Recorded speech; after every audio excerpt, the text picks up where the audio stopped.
네, 오늘 우리가 주목할 말씀 신약성경 마가복음 1장 1절에서 8절 말씀입니다. 마가복음 1장 1절에서 8절. 네, 찾으셨으면 다 함께 봉독하도록 하겠습니다. 시작. 하나님의 아들 예수 그리스도의 복음의 시작이라. 선지자 이사야의 글에 보라, 내가 내 사자를 내 앞에 보내노니 그가 내 길을 준비하리라.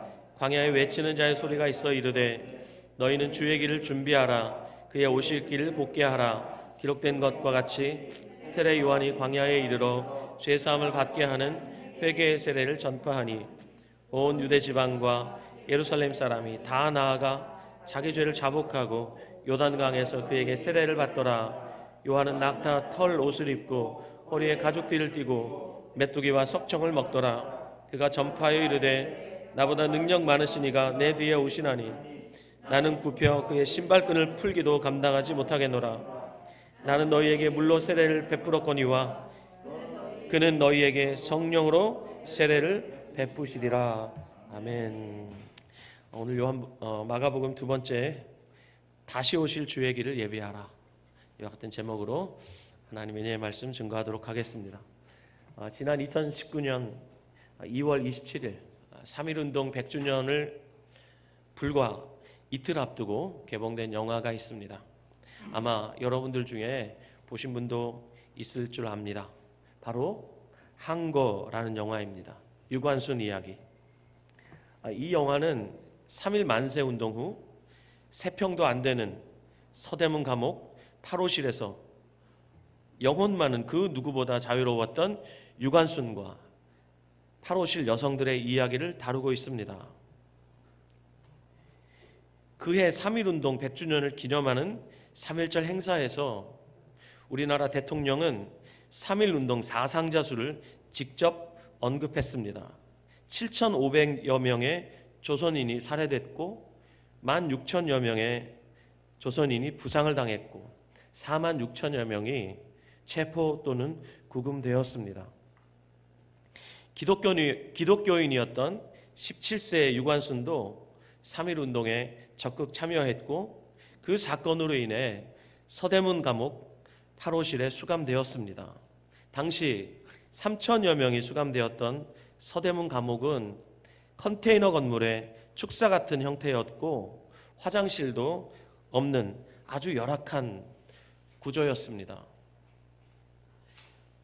추운 날씨에는 온기를 전혀 느낄 수 없었고 의료시설도 없었던 최악의 공간이었습니다. 이 3평 남짓한 감옥, 그곳에 무려 30여 명을 강제로 수용했는데 수감된 조선인들은 제대로 앉을 수도 없었고 누울 수도 없었습니다. 잠을 자려면 시간을 정해서 번갈아 잘 수밖에 없을 정도로 굉장히 좁은 감옥이었지만 그런 상황에서도 힘없고 연약한 조선의 여성들은 애국가와 아리랑을 불렀습니다. 그렇게 혹독한 고문을 견디다가 유관순은 결국 감옥에서 18년의 짧은 생을 마감했습니다. 그러나 죽기 전 그녀가 남겼던 말은 긴 여운을 줍니다.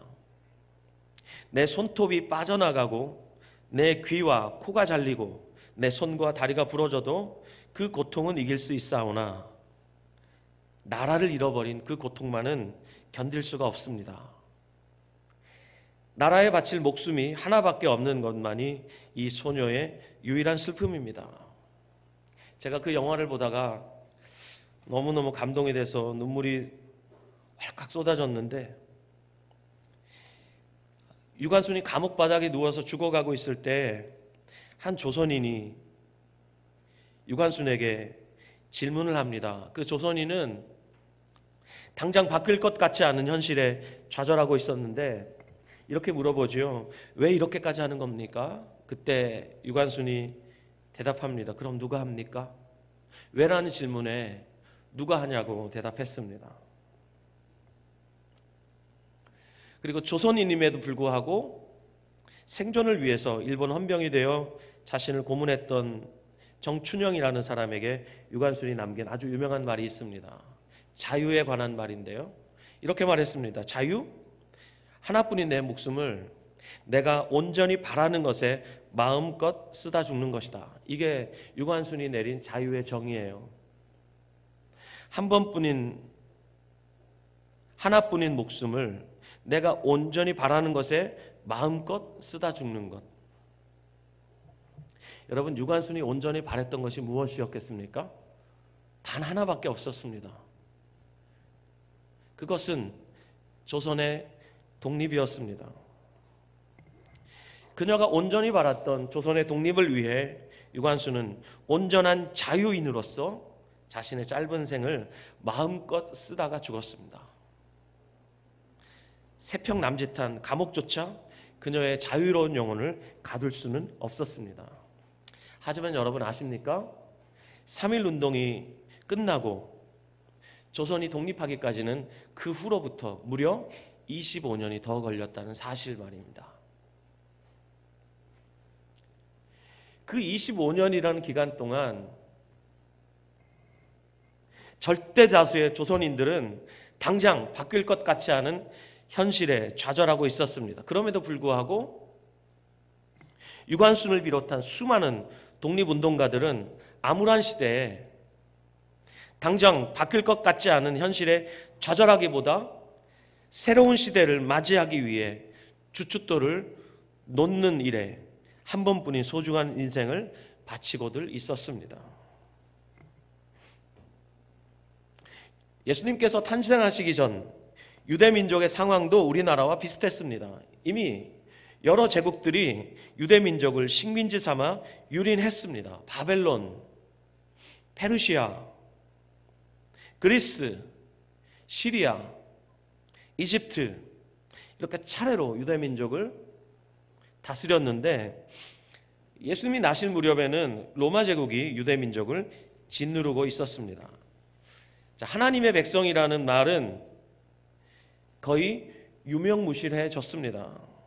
하나님의 백성이라는 말이 무색할 정도로 유대민족은 예수님 당시만 해도 혹독한 시련과 암울한 운명에 파묻혀 있었습니다.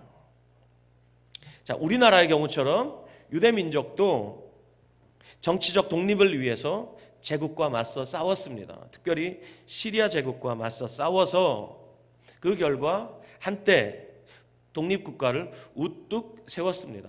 그 왕조를 유대 역사에서는 마카비 왕조라고 불러요. 하지만 120여 년이 지나자 어렵게 세웠던 그 독립국가도 로마에 다시 짓밟히고 말았습니다. 자, 어렵게 세웠던 그 나라, 마카비라는 왕조의 일말에 기대를 걸었던 유대인들, 그들이 얼마나 절망했을까? 그들의 참담한 심경, 여러분 혹시 이해하실 수 있겠습니까? 가늠하실 수 있겠습니까? 그들은 아마도 이런 질문을 했을 겁니다. 과연 하나님은 살아계시는 걸까?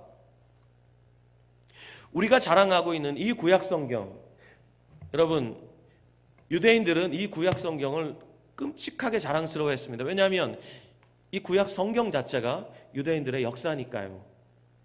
그리고 이 구약성경의 중심에 자기들이 있었으니까요. 아, 우리는 선택받은 민족이야.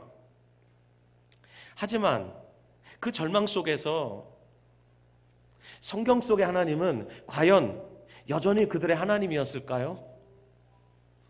그들은 하나님께 수없이 질문했을 겁니다. 요즘 제가 제 아들에게 가끔 하는 말이 있어요.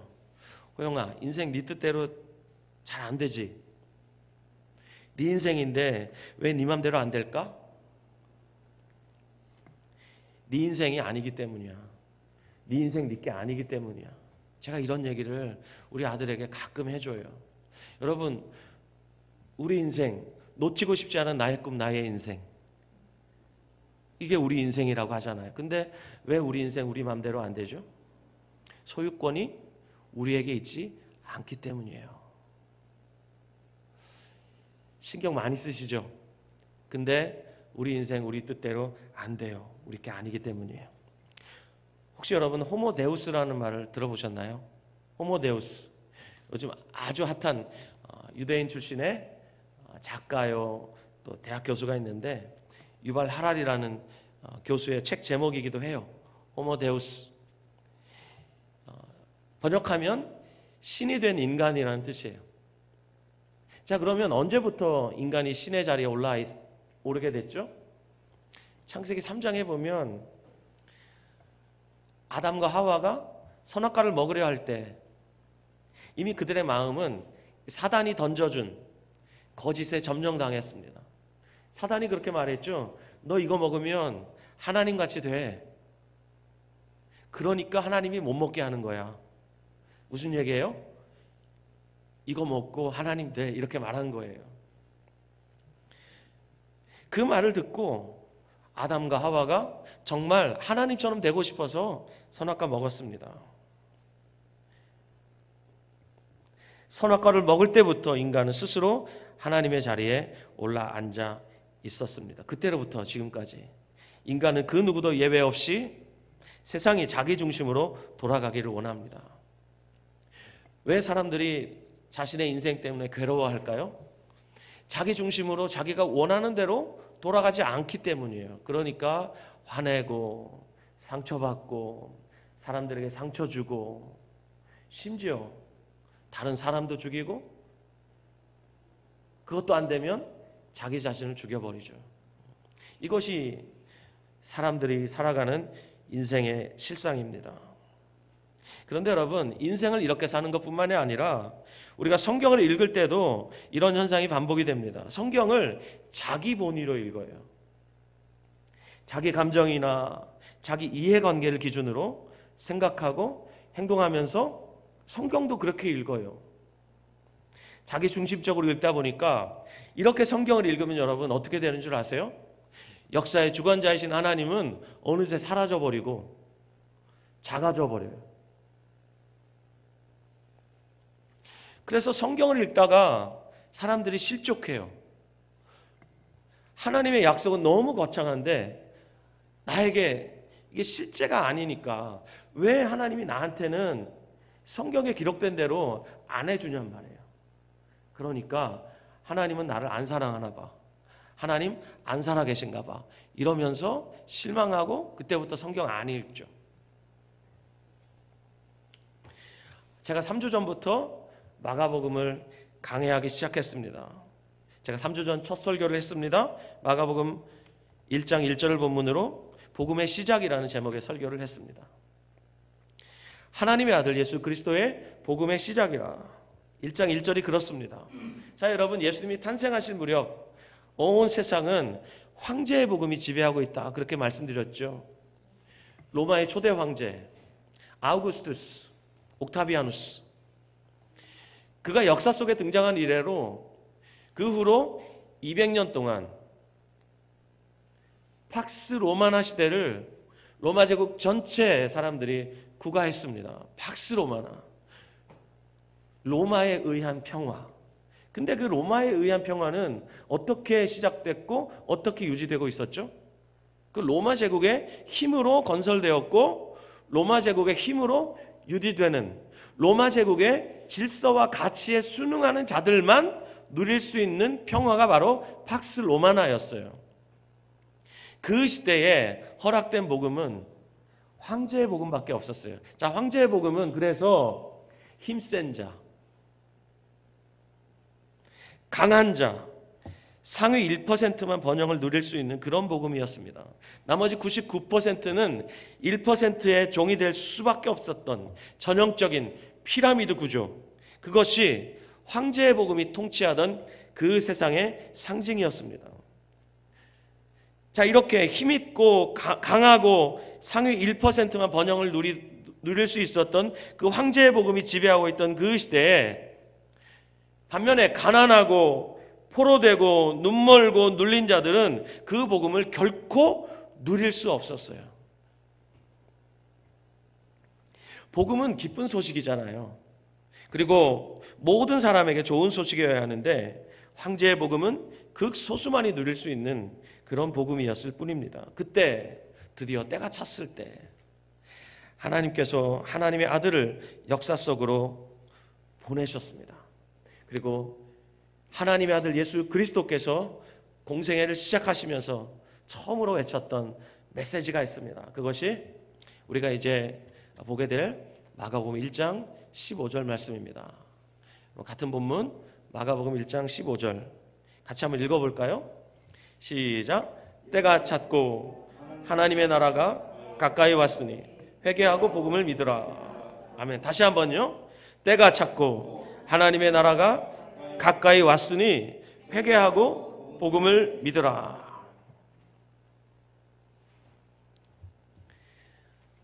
조금 전에도 제가 나누었듯이 한때 독립국가를 이루고 이제 역사의 마지막 심판의 날이 다가올 것으로 철석같이 믿고 있었던 유대인들. 그러나 그 나라가 무너졌을 때 그들이 겪었어야 했던 그 처참함 속에서 하나님께 쏟아내었을 법한 질문, 과연 하나님 살아계십니까? 성경 속의 하나님은 여전히 우리 하나님 맞습니까? 라는 이 질문에 대해서 하나님이 대답하신 겁니다. 때가 찼다. 하나님의 나라가 왔다. 그러므로 회개하고 복음을 믿으라. 여러분, 하나님의 나라가 뭐예요? 하나님의 통치를 말하는 거예요. 그 전까지는 죄와 악과 사망, 사단이 통치하고 있던 바로 그 시대가 끝나고 이제 하나님이 통치하시는 그 하나님의 나라, 정의와 선과 생명이 통치하는 그 나라가 시작됐다고 하나님의 아들이 선포한 거예요. 새로운 시대가 열렸다고 선포하셨던 거예요. 요즘 우리 공동체가 출애굽기 말씀을 묵상하고 있는데 얼마나 은혜가 되는지 모르겠어요. 지난주에 우리가 출애굽기 2장을 묵상했는데 2장 말미에 이런 말씀이 있습니다. 제가 출애굽기 2장 23절에서 25절 읽어드리겠습니다. 여러 해 후에 애굽 왕은 죽었고 이스라엘 자손은 고된 노동으로 말미암아 탄식하며 부르짖으니 그 고된 노동으로 말미암아 부르짖는 소리가 하나님께 상달된지라.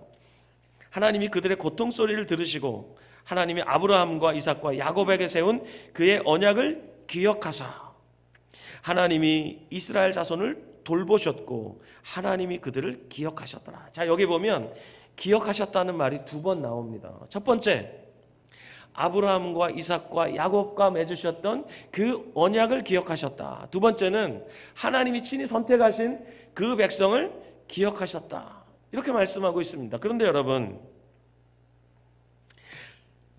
우리가 잘못 생각하면 이렇게 생각하는 거, 하나님이 잊고 계시다가 하나님의 백성이 너무 고통스러우니까 고통 속에서 부르짖었을 때 그제서야 기억이 났다는 말씀입니까? 아니죠. 그런 하나님은 없습니다. 성경에 이렇게 기록될 수밖에 없는 이유가 우리 눈높이에 맞추기 위함이에요. 언약을 기억하셨다, 당신의 백성을 기억하셨다. 이게 무슨 뜻이에요? 하나님은 절대 잊지 않으신다라는 말의 다른 표현인 거예요. 잊지 않고 계셨다라는 뜻이에요. 이사야서 49장 15절에 보면 여인이 어찌 그 젖먹는 자식을 잊겠으며 자기 태에서 난 아들을 긍휼히 여기지 않겠느냐. 그들은 혹시 잊을지라도 나는 너를 잊지 아니할 것이라. 하나님이 직접 하신 말씀이에요. 여인이 어찌 그 젖먹는 자식을 잊겠으며, 잊을 수 있습니까? 낳아서 버린 자식도 평생 잊지 못하고 마음에 무거운 짐을 안고 살아가는 그것이 여자의 운명일진데, 여인이 어찌 그 자식, 젖먹는 자식을 잊겠으며 자기 태에서 난 아들을 긍휼히 여기지 않겠느냐. 이건 불가능하다는 거예요. 불가능함에도 불구하고 혹 그런 일이 있을 수 있다고 치자. 그러나 나는 절대 너를 잊지 않는다. 여기서 너가 누구냐면 이스라엘 백성이에요. 나는 이스라엘을 절대 잊지 못한다. 그러니까 하나님이 기억하셨다라는 말은 하나님은 절대 잊지 않는다라는 말의 다른 표현이고, 또 하나님이 그 때가 되기까지 기다리고 계셨다라는 말이에요. 이해되시면 아멘? 그렇습니다. 저와 여러분은 흘러가는 시간 속에 살죠. 어제, 오늘, 내일. 이 그리스 사람들은 이 시간을 가리켜 크로노스의 시간이라고 불렀습니다. 크로노스. 우리는 이 크로노스의 시간에 살아요. 과거와 현재와 미래의 구속을 받죠. 하지만 하나님은 과거와 현재와 미래에 절대 구애받지 않습니다. 하나님께는 모든 시간이 영원한 현재예요. 2000년 전도 현재고 지금도 현재고 앞으로 우리가 살아갈 날이 얼마인지 모르겠지만 이 땅의 역사가 얼마나 남아있는지 모르겠지만 그 모든 시간이 하나님 앞에서 현재예요. 아브라함을 의롭다 하신 하나님, 무엇을 근거로 의롭다 하신 거죠? 아브라함 후 2000년 만에 예수님이 십자가에서 죽으세요. 아브라함을 의롭다 하실 때도 하나님은 2000년 후에 십자가에서 죽으실 그 아들의 피를 보시고 현재로서 보시고 아브라함을 향해서 의롭다고 말씀하신 거예요. 그 2000년 전 십자가에서 죽으신 예수님께서 흘리신 그 피가 지금 우리를 하나님 앞에서 현재로서 거룩하고 의롭게 하시는 거예요. 아멘. 하나님께는 모든 것이 영원한 현재예요. 이 시간을 가리켜 카이로스의 시간이라고 부릅니다. 이 카이로스의 시간은 흐르는 시간이 아니라 정해진 시간이고 특별한 의미가 있는 시간이고 절대로 늦는 법이 없는 시간이에요. 자, 마가복음 1장 15절 아까 읽었는데 예수님이 처음 등장하시면서 하신 말씀 다시 한번 보시기 바랍니다. 때가 찼고, 이 때가 언제예요? 우리가 살아가는 이 크로노스 시간이 아니라 하나님의 때를 가리키는 거예요. 하나님의 때, 역사의 주관자이신 하나님, 절대 실수하지 않으시는 하나님, 때가 되어 하나님의 아들을 역사 속으로 보내셔서 새 시대를 여시면서 그 아들에 의해서 선포된 말씀이에요. 때가 찼다. 무슨 얘기인가요? 새로운 시대가 시작됐다. 황제의 복음의 시대는 끝났고 진정한 복음이 선포된다. 그 복음은 바로 하나님 나라의 복음입니다. 하나님이 통치하시는 나라가 시작됐다. 죄가 끝나고 악이 끝나고 사망이 끝나는 의와 선과 생명이 시작되는 바로 그 나라 말입니다. 그런데 오늘 본문을 보면 이 예수님이 오심을 예비한 한 사람이 있습니다. 여러분과 제가 잘 아는 세례 요한입니다. 근데 그의 탄생이 오늘 본문에 의하면 기록된 바와 같습니다. 자, 방금 읽었던 마가복음 1장 2절 3절 말씀을 다시 한번 우리 읽어보도록 합시다. 마가복음 1장 2절 3절 시작. 선지자 이사야의 글에 보라 내가 사자를 내 앞에 보내노니 그가 내 길을 준비하리라. 광야에 외치는 자의 소리가 있어 이르되 너희는 주의 길을 준비하라. 그의 오실 길을 곧게 하라. 기록된 것과 같이. 자, 이 기록과 같이 세례 요한이 탄생했어요. 세례 요한은 대단한 사람입니다. 근데 이 세례 요한이 탄생할 것을 구약 성경에서 몇 군데에서 말씀했는데 이거 이사야의 글만이 아니에요. 적어도 세 군데의 본문에서 세례 요한의 탄생을 말해주고 있는데요. 먼저 출애굽기 23장 20절을 펴주시기 바랍니다. 출애굽기 23장 20절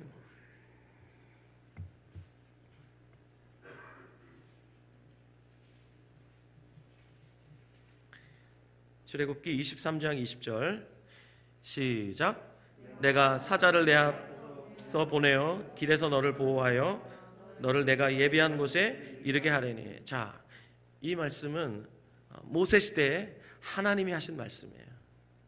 모세는 예수님이 오시기 전 1500년 전 사람이에요. 이 말씀을 마가가 인용한 거예요. 자, 그리고 이사야서 40장 3절 말씀. 이사야 40장 3절 말씀.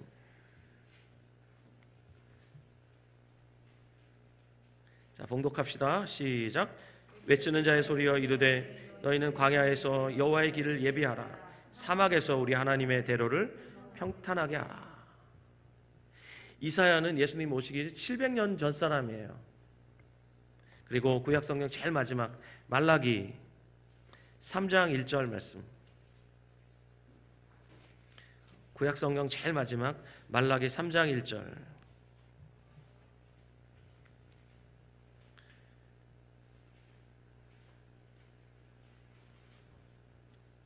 시작.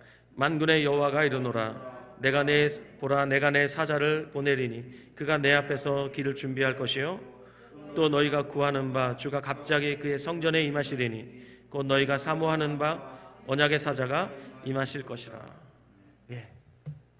지금 우리가 세 군데 성경을 찾아봤는데 예수님 오시기 1500년 전, 그리고 예수님 오시기 700년 전, 예수님 오시기 400년 전 각각 예언된 말씀이에요. 이 말씀의 전부가 세례 요한을 가리켜서 예언된 말씀이에요. 그 세례 요한, 너무나 놀라운 세례 요한이 예수님의 길을 예비하기 위해서 나타났습니다. 그래서 그가 광야에서 죄사함을 받게 하는 회개의 세례를 전파하기 시작했습니다. 여러분, 저 보세요. 당시 유대인들은 세례를 받지 않았습니다. 유대인들에겐 세례가 필요 없었습니다. 왜냐하면 당시의 세례는 개종한 이방인들이 받아야 하는 세 가지 필수 예식 중에 하나였습니다. 자, 만약에 이방인인데 유대교에 들어오려면 세 가지 예식을 반드시 거쳐야 했거든요. 첫 번째가 할례예요. 할례가 뭔 줄 아시죠? 남자의 생식기에 포피를 잘라내는 거예요. 이게 유대인의 표징이거든요. 그러니까 이방인들에게 이 할례가 요구되었습니다. 두 번째가 세례예요. 세 번째가 성전 제사예요. 요 세 가지는 이방인들에게 반드시 요구되었습니다. 그 중에 하나가 세례죠. 자, 유대인들은 이방인들을 부정하게 여겼기 때문에 부정한 이방인들이 유대인 공동체로 들어와서 유대교의 교인이 되려면 반드시 과거를 청산해야 됩니다. 과거를 어떻게 청산하죠? 보이는 의식으로, 물로 씻는 그 의식을 통해서 과거를 청산하도록 했습니다. 그래서 세례를 받았어요. 그래서 이 당시 세례는 이방인들만 받는 것이었습니다. 근데 세례 요한이 광야에서 외치기 시작했어요. 놀랍게도 도심 한복판에서 외친 것도 아니고 무슨 광야에서 찌라시를 돌린 것도 아니고 광야에서 확성기를 갖다 놓고 큰 소리를 외친 것도 아니에요. 광야에서 단지 외치기 시작했을 때 놀랍게도 하나님이 역사하시니까, 하나님이 살아계시니까, 새 시대가 열리니까 사람들이 광야의 세례 요한에게 막 몰려가더라 이겁니다. 그때 세례 요한이 유대인, 이방인 가리지 않고 회개의 세례를 받을 것을 요구했어요. 자, 당시 유대인들은 세례를 받지 않았다고 말씀드렸죠. 그들에게 세례 받으라고 요구했던 이 세례 요한의 요구는 충격 그 자체였습니다. 자신들의 세계관으로는 도무지 이해가 안 되는 거예요. 하나님의 힘에 이끌려서 광야로 나갔는데 요구되었던 것은 자신들의 세계관 속에 없는 것들이에요. 그러니까 충격을 받을 수밖에 없었죠. 무슨 얘기인가요, 여러분? 세례 요한의 메시지, 회개의 세례를 받으라는 이 메시지는 새로운 시대가 열렸다라는 말이에요. 새로운 시대가 열렸다. 세례 요한을 이어서 나타나신 예수님께서도 때가 찼다, 하나님의 나라가 왔다 이렇게 말씀하시면서 공생을 시작하셨는데 그 말씀 역시 새로운 시대가 열렸다. 그렇다면 세례 요한은 새로운 시대를 준비한 사람이고 예수님은 그 문을 활짝 열어젖히신 분이시죠. 하나님께서 새 시대를 여시니까 온 유대 지방과 예루살렘의 사람이 광야의 요한에게 다 나가서 자기의 죄를 자복하더라 이 말입니다. 그리고 요단강에서 세례를 받기 시작했습니다. 그것을 이해할 수 없었던 유대인들은 충격 그 자체였죠. 하지만 그들은 새 시대의 이 도도한 물결을 거스를 수 없었습니다. 자, 수많은 사람들이 세례 요한에게 몰려가는 것을 보면서 아마 틀림없이 많은 유대인들이 이렇게 생각했을 거예요. 와우, 메시아다. 세례 요한 메시아 틀림없어. 그런데 오늘 본문 마가복음 1장 7절 8절 말씀 보세요. 요한이 이렇게 말합니다. 그가 전파하여 이르되, 자, 옆 사람 한두 사람에게 말해준 것도 아니고 전파했습니다. 공개적으로 선포했습니다. 뭐라고 선포했냐면 나보다 능력 많으시니가 내 뒤에 오시나니 나는 굽혀 그의 신발끈을 풀기도 감당하지 못하겠노라. 나는 너희에게 물로 세례를 베풀거니와 그는 너희에게 성령으로 세례를 베푸시리라. 여러분, 세례 요한의 삶의 목적이 무엇이었습니까? 그것은 예수님의 길을 예비하는 것이었습니다. 자신은 단지 예수님의 길을 예비하는 자라고 분명히 밝히고 있는 것입니다. 수많은 사람들이 세례 요한을 향해서 다른 복음서에 보면 너 메시아지, 메시아면 빨리 밝혀 라고 요구했어요. 그때 세례 요한 분명히 말합니다. 나는 메시아가 아닙니다. 나는 그분의 신발끈을 풀기도 감당하지 못하겠습니다. 자, 예수님 당시에 주인이나 손님이 집에 들어가면 그 집에서 가장 미천한 종이 주인이나 손님의 발을 씻어요. 신발끈을 풀고 발을 씻어요. 이 일은 종들 중에 가장 미천한 종이 하는 거예요. 근데 세례 요한은 그 미천한 종보다 나는 더 낮은 종이다. 자신을 낮출 수 있는 데까지 낮췄어요. 이거 코스프레 한 거 아니고요. 정말 자기 자신이 그런 존재라는 것을 세례 요한은 정말 확실히 알고 있었어요. 왜냐? 자기가 길을 예비하면 그 길로 오시는 분에 비하면 나는 이런 존재라고 세례 요한이 말하고 있는 거예요. 여러분, 세례 요한이 예수님을 어느 정도로 보는지 여러분 우리가 주목하셔야 합니다. 예수님은 우리가 이렇게 섬겨야 할 분입니다. 아멘. 또 그는 자신의 사명이 무엇인지 너무나 분명히 알았습니다. 나는 물로 세례를 베풀기 위해 왔다. 그리고 우리가 잘 아는 요한복음 3장 30절에 있는 말씀, 그는 흥하여야 하겠고 나는 쇠하여야 하리라. 그는 쇠하는 기쁨으로 충만한 사람이었습니다. 여러분, 하나님의 나라가 어떤 사람을 통해 오는지 아시겠죠? 하나님의 나라가 어떤 사람을 통해서 예배되는지 아시겠죠? 세례 요한과 같은 이런 사람을 통해서 하나님의 나라가 예비되고 하나님의 나라가 임하고 하나님의 나라가 확장됩니다. 자신을 지극히 낮추는 사람, 그리고 쇠하는 기쁨으로 충만한 사람, 이런 사람을 통해서 하나님의 나라는 예비되고 임하고 확장이 됩니다. 제가 이번 설교를 준비하면서 마음에 많이 찔리면서 웃을 수밖에 없었던 이야기가 있습니다. 한 장로님이 천국에 가셨습니다. 여기 두 분 장로님 계신데, 가서 보니까 자기 교회 집사님이 예수님의 우편에 앉아서 예수님을 시중 들면서 맛있게 식사를 하고 있더랍니다. 그래서 장로님이 문 밖에서 그걸 보다가 들어가서 그 예수님 옆에 앉으려고 하니까 베드로가 이렇게 부르더랍니다. 여기 앉으라고. 보니까 식탁 끝이에요. 거기 앉아있는데 이거 억울하잖아요. 영문을 모르겠고, 그래서 베드로를 이렇게 불렀대요. 아니 베드로, 뭔가 잘못하시는 것 같은데 당신도 장로고 나도 장로인데 어떻게 나를 여기 앉힐 수 있습니까? 같은 장로끼리 이래도 되는 겁니까? 이렇게 막 따진 거예요. 그때 베드로가 이렇게 대답했대요. 주님께서 높은 사람이 섬긴다고 하셨는데 당신은 땅에 있을 때 별로 섬기질 않았지 않습니까? 저 집사님은 밤낮 땀을 뻘뻘 흘리면서 주차 봉사도 하고 교회에서 많이 섬겼습니다. 그러니까 예수님 옆자리에 앉은 겁니다. 그래서 그 말을 듣고 가만히 생각해 보니까 성경에 그런 구절이 있는 것도 같더래요. 그래서 조용히 말없이 말석에 앉아 있었습니다. 근데 장로님이 말석에 앉아가지고 밥을 먹다가 갑자기 어떤 한 사람이 떠올랐대요. 그러니까 자기 교회 목사님이 안 보이는 거예요. 그래서 베드로 사도에게 다시 물어봤대요. 베드로 잠깐만요. 우리 목사님 어디 가셨어요? 설마 안 오신 거 아니겠죠? 근데 베드로가 물론 왔지요, 이렇게 말하더랍니다. 그래서 어디 계신가요? 안 보이는데. 그러자 베드로가 별일 아니라는 듯이 이렇게 대답했답니다. 지금 배달 갔어요. 목사님 저에게 엄청난 찔림을 주고 또 저에게 두렵고 떨림으로 구원을 이루라는 도전을 주는 그런 말씀이에요.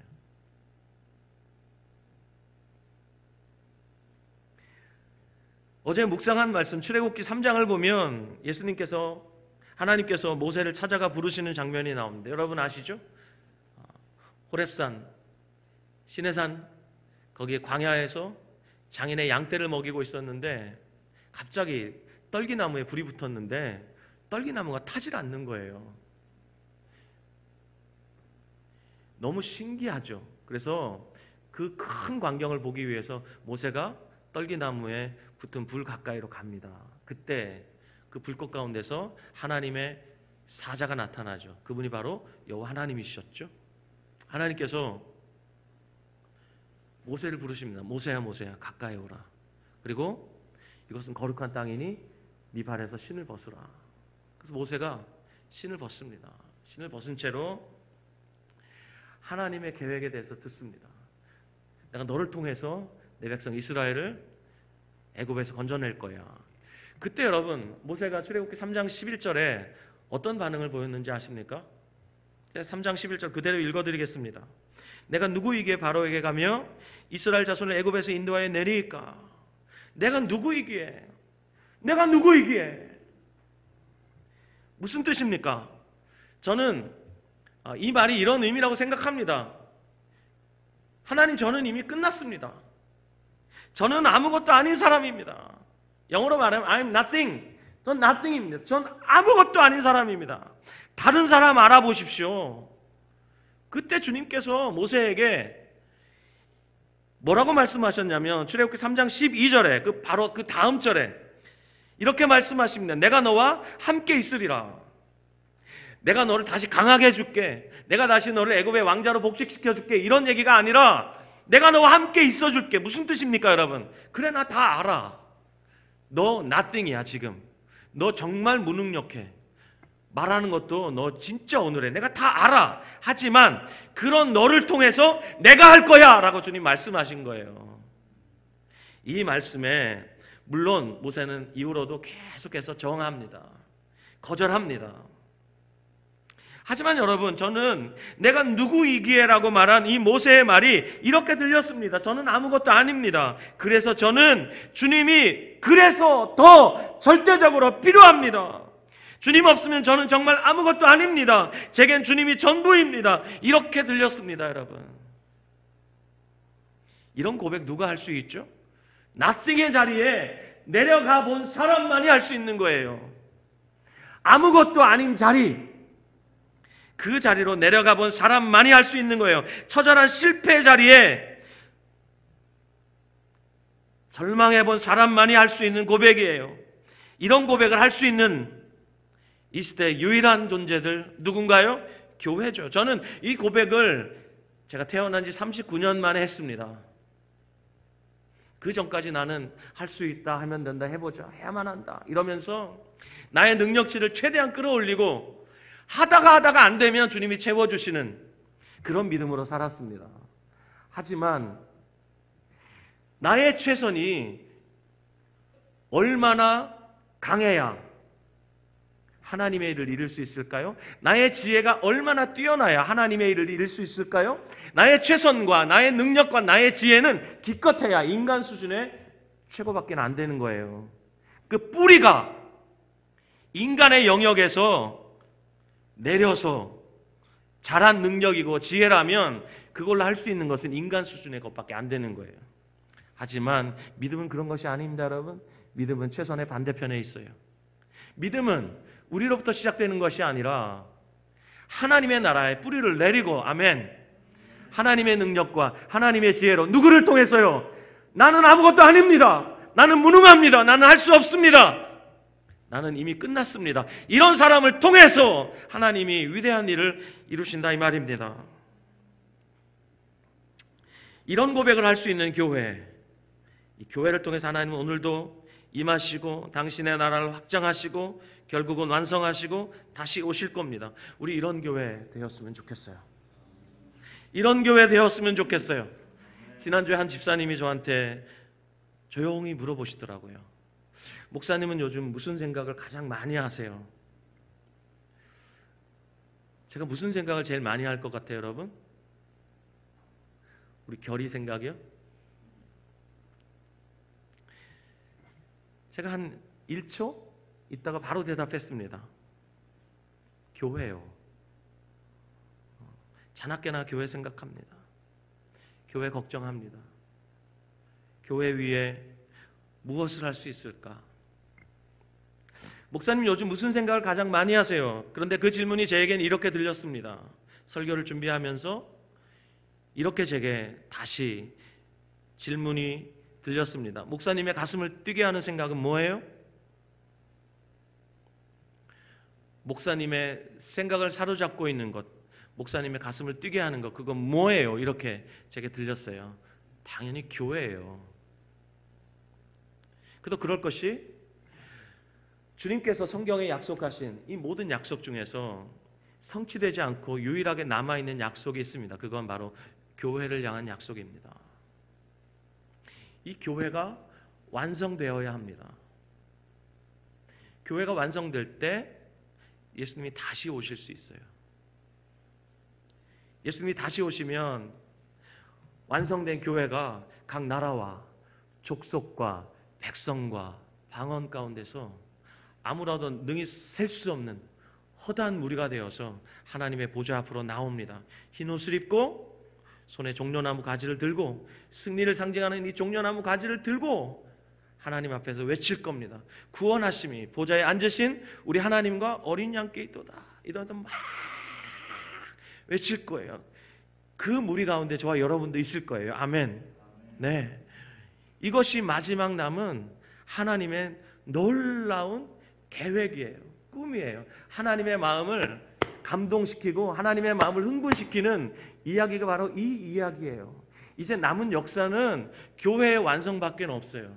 교회가 완성되면 주님이 다시 오시는데, 그러면 각 나라와 족속과 백성과 방언 가운데서 완성될 교회를 누구를 통해서 완성시키느냐? 저는 세례 요한과 같은 사람들이 모여있는 교회, 모세처럼 나는 아무것도 아닙니다, 그렇게 고백하는 사람들이 모여있는 그 교회를 통해서 주님이 역사를 마무리하실 것이라고 저는 생각합니다. 그 대열에 우리 처음사랑교회가 끼기를 바랍니다.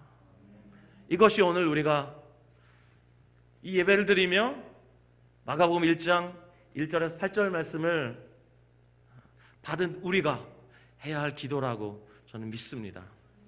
일부 예배에서도 우리 함께 다 같이 일어나서 기도했는데요, 뜨겁게 기도했습니다. 여러분과도 함께 기도하고 싶습니다. 여러분, 이런 교회 되도록 우리 기도해야 합니다.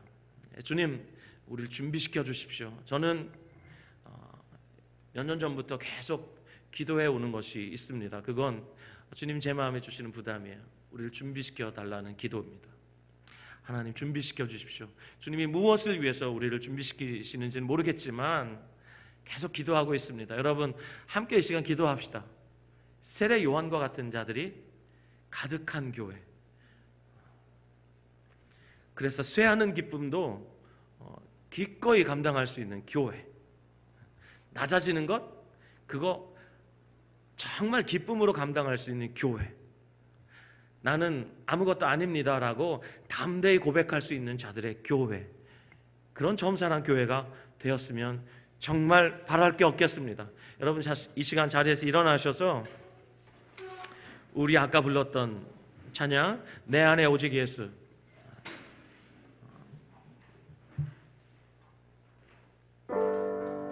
제가 지금 신발을 벗고 모세처럼 주님 앞에 서고 싶어요. 그래서 신발을 벗었습니다. 제가 한 번은 해외 아우리시를 나가는 그 팀을 이끌고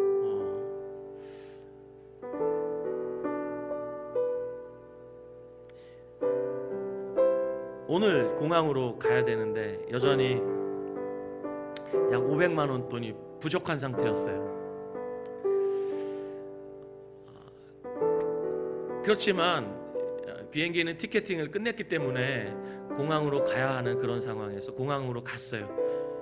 믿음으로 갔어요. 가서 공항에서 막 기도하는데 하나님이 모세에게 주셨던 이 말씀을 기억나게 해주시는 거예요. 여러분, 우리가 하나님의 말씀을 가까이 하잖아요.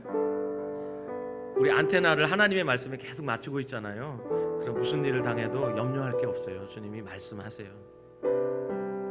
그때 제가 이 말씀을 기억나게 해주셔서, 제가 공항에서 기도하다가 사람들 다 눈 감고 손잡고 기도하니까 저를 못 보잖아요. 그때 신발을 벗고 공항 바닥에 엎드려서 기도했습니다. 무릎을 꿇고.